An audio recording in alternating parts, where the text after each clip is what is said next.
শুভ রথযাত্রা সবাইকে। খুব খুব ভালো কাটুক বা কেটে গেছে অলরেডি।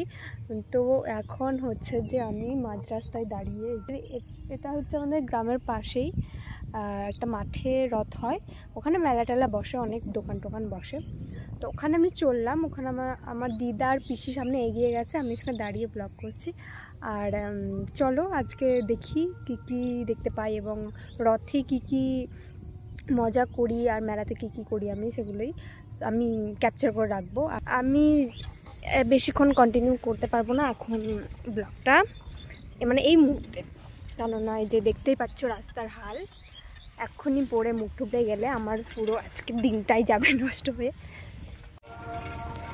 চলে এসছি, কতটা দেখি, বাহ দেখি যে পিসি আর দিদা অনেকটাই হেঁটে হেঁটে চলে এসছে। দিদা আর পিসি হেঁটে এসছে, তার কারণ হচ্ছে যে একটা সাইকেল, তার মধ্যে আমি দুজনকে চাপাতে তো পারবো না, আর এদিকে আমাকে রাতেও বাড়ি যেতে হবে, তাই আর আমি হেঁটে আসিনি, নাহলে আমিও হেঁটেই আসতাম। আর এদিকে দেখো মেলায় পৌঁছে গেছি, এসেই দেখি কাদা। প্রথমেই যে 12 ভাজা নিলাম দিদার জন্য দুটো, আর তারপরে আমি এখন চলে এসেছি আমার দিদি বাড়ি। আর আমি দিদি বাড়ি এসে দেখছি ওই দুজন নেই, দুজন মানে হচ্ছে আমার দিদির ছেলে, আমার দিদির ছানা, কোথায় গেল ওরা? ওরা বলে থাকবে এখানে, তো এখন তো দেখতে পাচ্ছি না ওদেরকে আমি, তো এখন জানি না, দেখি একটু ওয়েট করি, যদি পাই তো ভালো, নাহলে আমাকে একাই মেলা করতে হবে। না যে হচ্ছে সেই গুণধর ছেলেগুলো খুঁজতে খুঁজতে পাগল হয়ে গেলাম। চলো এখন মেলাই চলো।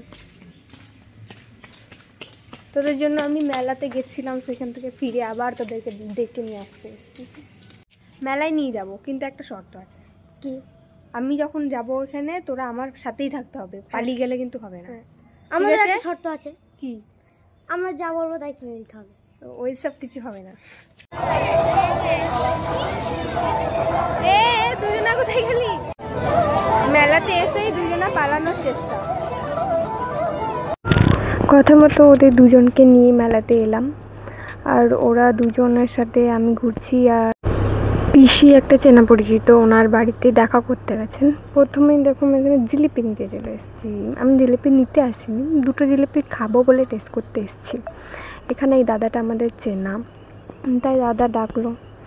দাদা নতুন দোকান দিয়েছে, দেখি জিলিপিটা খেয়ে। জিলিপি আর পাঁপড় ভাজার তো রাতের মেলার আলাদাই একটা, আর জিলিপিটা বেশ ভালো খেতে। দিয়ে দুজন মিলে এখন ঘুরছি, মেলাটা ঘুরে দেখি বেশ ভালোই লোক হয়েছে। দেখে মনে হচ্ছে যে কাদা বৃষ্টি জলে কি আসবে মেলায়, কিন্তু আসলে প্রচুর মানুষজন এসছেন রথের মেলায় ঘুরতে, দেখতেই পাচ্ছেন আপনারা। আর এদিকে দেখুন এই বাচ্চাটা প্রচণ্ড বদমাইশি তো করেই, আবার এদেরকে ছাড়া যে কোথাও যায় সেটাও মনে হয় না। আর এদিকে ফুচকা খেতে চলে এসেছি। রথের মেলায় ফুচকা খাবো না সেটা কী করে হয়? প্রথমে ফুচকাটা খেলাম, কোনো জিলিপি পাঁপড় মিষ্টিটা মুখ থেকে এখন একটু ফুচকা খেয়ে নিলাম, বড়টা খাইনি। আর এটা কি ওইটাতে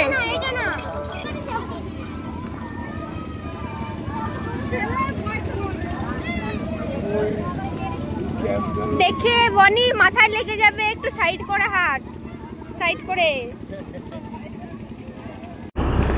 দেখুন ওদের কথা মতো নিয়ে চলে এসেছি, ওদের পছন্দ মতো, বিশেষ করে এই জাম্পিংয়ে। দেখুন এবার ওরা কি করতে চলেছে,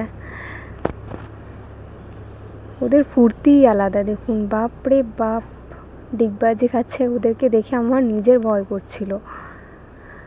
আর ওই ছোট ছেলেটাকে দেখুন, লাল জামা পরে আছে, ও হচ্ছে ছোট ছেলে আমার বড়দির, কেমন ক্যাঙ্গারুর মতো করছে। আর যেটা ব্লু শার্ট পরে আছে সেটা হচ্ছে আমার দিদির বড় ছেলে।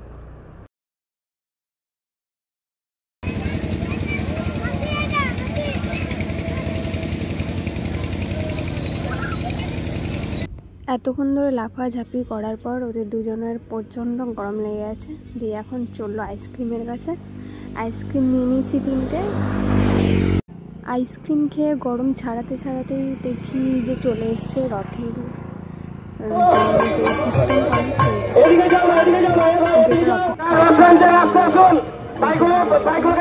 চলে আসছে। সবাই এর জন্য রাস্তা ফাঁকা করে দাঁড়িয়েছে, সবাই যেন রথের দড়িটা টানতে পারে।